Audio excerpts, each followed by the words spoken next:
یکی از نخستین شرکت‌هایی که فناوری‌های دیجیتال را برای بیزنس در تاجیکستان پیشنهاد می‌کند 5 سال پیش تشکیل شد.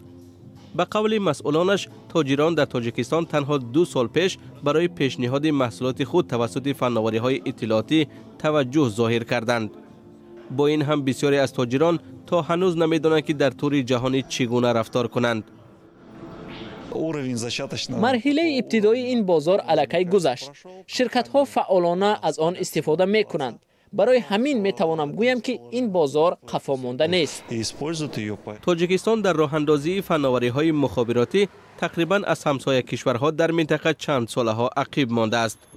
تا به حال 60% همه رکلام‌ها در کشور از پلاکت و تابلوهای کنار راه عبارتند. سه بازار این رکلام توسط رادیو و تلویزیون است.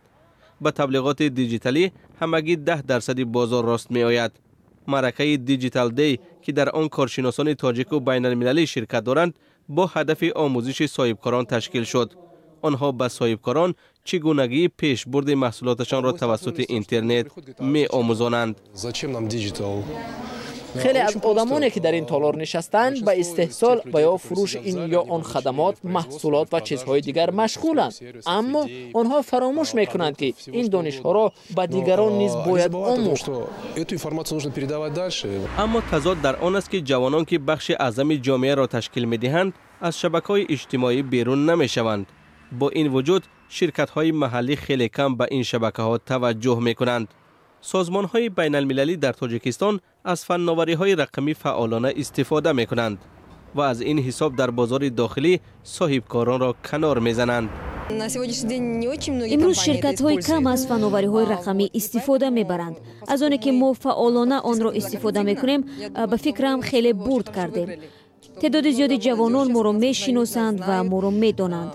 با محصولات ما طلبات وجود دارد و ما این را می‌بینیم. با گفته شرکت‌داران دیجیتال دی، صاحبکاران تاجیک دیر یا زود در هر حالت به استفاده گسترده فناوری‌های رقمی برای پیشبرد بیزنس خود استفاده خواهند کرد، چون بخش اعظم خریداران به مثل هر جای دیگر همه معلومات ضروری را از اینترنت می‌گیرند.